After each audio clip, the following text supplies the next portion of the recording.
Bonjour, bonsoir, ça dépend de l'heure à laquelle vous allez nous suivre. Encore une fois, je suis au rendez-vous avec un nouveau numéro. Donc aujourd'hui nous allons ajouter encore un autre point, c'est-à-dire que le deuxième point, toujours dans l'enseignement que nous avions introduit la fois passée sur les erreurs que les leaders devraient éviter. Et le premier point, nous avions parlé sur les leaders ne doivent jamais cesser d'apprendre. Ça, c'était le premier point. Et aujourd'hui, nous allons traiter un deuxième point qui sera encore plus important et plus édifiant pour chacun de nous. C'est très important. Alors, le deuxième point que nous avons encore une fois le privilège de pouvoir vous présenter, nous l'avons intitulé « Un leader doit éviter de diriger avec le cœur ». Un leader doit éviter de diriger avec le cœur. Donc c'est vraiment une erreur pour un leader de pouvoir diriger les autres avec le cœur. Un leader compétent, un leader intelligent ne dirige pas avec le cœur. Et c'est une erreur. Quand vous exposez votre cœur à la direction, à de grandes décisions, à gérer les émotions, les sentiments des autres, c'est vraiment une erreur monumentale.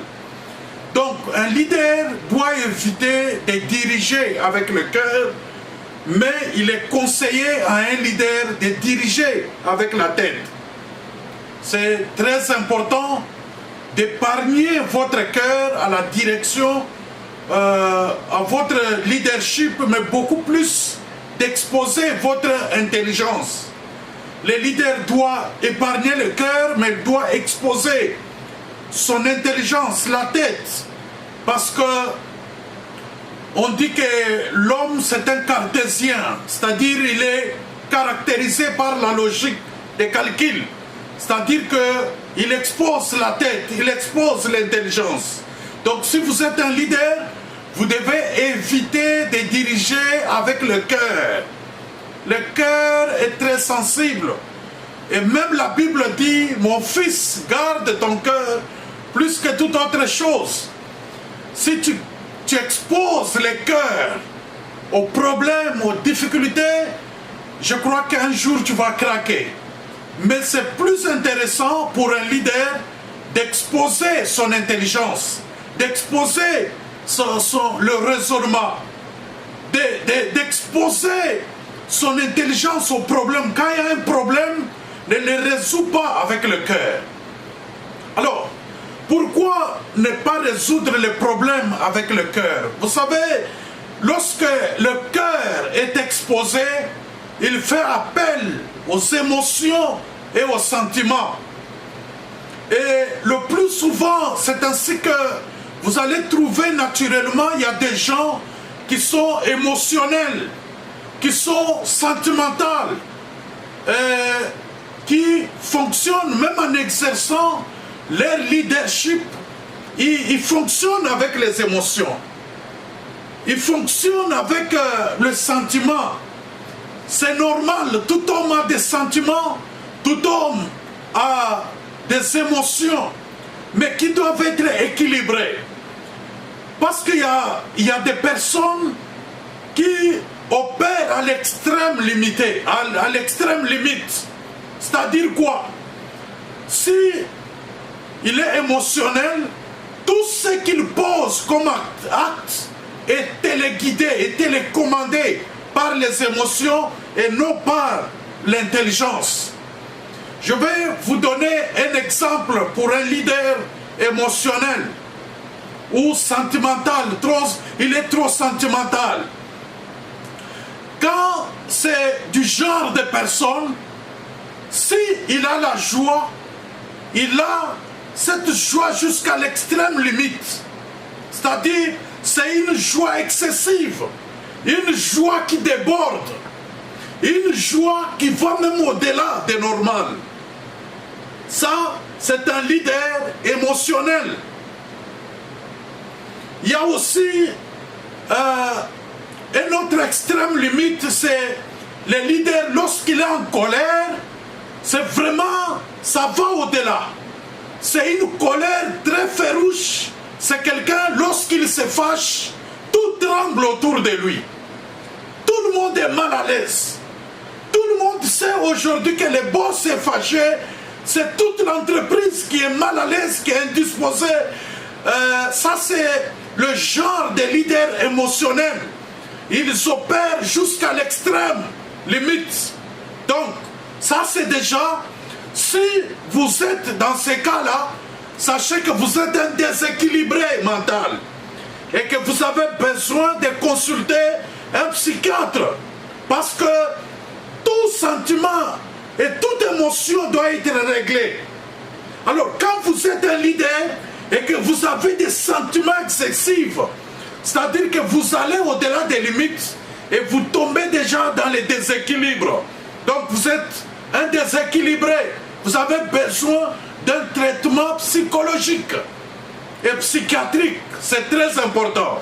Parce que lorsque vous allez aux extrêmes limites, là même, vos décisions sont influencées par les émotions et les sentiments.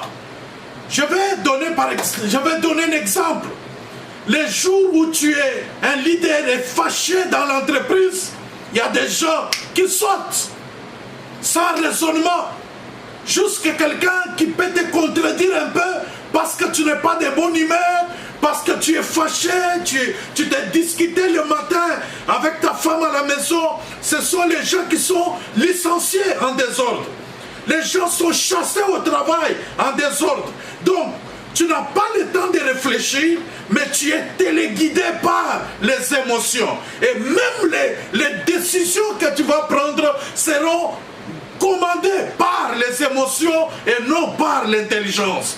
Voilà pourquoi c'est très important pour un leader d'être équilibré, de ne pas aller aux extrêmes limites. Ce n'est pas recommandé pour un leader et c'est une erreur monumentale. Je vais donner encore un autre exemple pour lorsque le leader est extrêmement content, il est dans la joie. C'est le jour où il engage en désordre. Même s'il n'y a pas le besoin d'engager, même s'il n'y a pas nécessité, il n'y a pas de poste vacant, parce que tu es dans une joie excessive, tout le monde sait qu'aujourd'hui le chef est vraiment content. Si tu entres avec un dossier d'engagement, le chef va engager. C'est-à-dire, tu n'as pas le temps de réfléchir, tu n'as pas le temps de raisonner, mais ce sont les émotions qui t'emportent, qui te font prendre des décisions. Donc, ce n'est pas recommandé à un leader de diriger avec le cœur. Il faut diriger avec l'intelligence. Tu es un pasteur, tout le monde sait qu'aujourd'hui le pasteur est très fâché. Oui, ça peut arriver que tu te fâches parce que tu es un homme, mais il faudrait que les gens sachent réellement que si notre chef, si le pasteur est fâché, vraiment il a raison. Et ça lui arrive rarement de se fâcher. Donc, vous ne devez pas être un leader qui est géré par d'autres personnes. Parce que lorsque ce sont les émotions et les sentiments qui sont en train de vous gérer, sachez que ce n'est plus vous qui gérez votre vie, mais ce sont les autres qui gèrent cette fois-là vos décisions en créant des émotions. Parce que vous êtes émotionnel. Ils peuvent vous créer une joie pour que vous puissiez décider. Donc c'est vraiment de conseiller pour un leader de diriger avec le cœur. Un leader, lorsqu'il est dans la joie, n'importe où, il prend une décision. Je vous donne un exemple. Tu es invité à prendre un verre. Après, lorsque tu es ivre, lorsque tu es dans la joie, tu es égayé, tout ça, tu commences à signer des dossiers, même les dossiers les plus sensibles qui engagent la vie des gens. Donc, ce n'est pas bon pour un leader d'être émotionnel, de diriger avec le cœur, mais c'est beaucoup plus conseillé exposer votre intelligence. Quand il faut prendre une grande décision, sachez toujours à quel moment je dois prendre la grande décision. C'est important, parce que si les gens vous localisent, ils connaissent qui vous êtes réellement et comment vous fonctionnez, ils vont commencer à vous gérer. Il suffit qu'on vous envoie une femme. Ils savent, tout le monde sait que toi, quand tu vois une femme dans ton bureau, directement tu cesses de raisonner. Tu commences à sourire, tu es gayé, tu es dans la joie, tu peux même signer un chèque sans raisonnement. Et après, lorsque la personne parle, tu commences à regretter pourquoi tu as fait ça. Donc tu es vraiment un leader qui gère avec le cœur, non avec l'intelligence. Non, un leader, c'est celui qui expose son intelligence. Avant de prendre une décision, même si je suis vraiment dans la joie, je dois savoir, je dois réfléchir si la décision que je vais prendre, même si je suis très fâché, je dois être toujours en mesure de gérer mes émotions. Je vais prendre deux cas avant de boucler ce point. Je prends le cas d'Hérode. Lorsque Hérode était vraiment dans la joie, une joie excessive, et que la princesse a pu danser, cet homme dans cette joie, il n'a pas pu contrôler ses décisions. Et là, il y a la vie de Jean-Baptiste qui a été exposée ce jour-là, parce que le roi était dans la joie et qu'il n'a pas pu contrôler ses émotions, ses états. Il était obligé d'exposer, de sacrifier la vie de Jean-Baptiste parce qu'il était sous émotion. Et il y a beaucoup de chefs qui ont la vie et l'attitude de Jean-Baptiste. Quand il est dans la joie, il y a des gens qui sont sacrifiés au travail, autour de lui. Il prend des décisions impopulaires. Il sacrifie la vie des amis, des frères et sœurs, parce qu'il est dans la joie. Un autre exemple, c'est celui de Moïse. Moïse était un leader.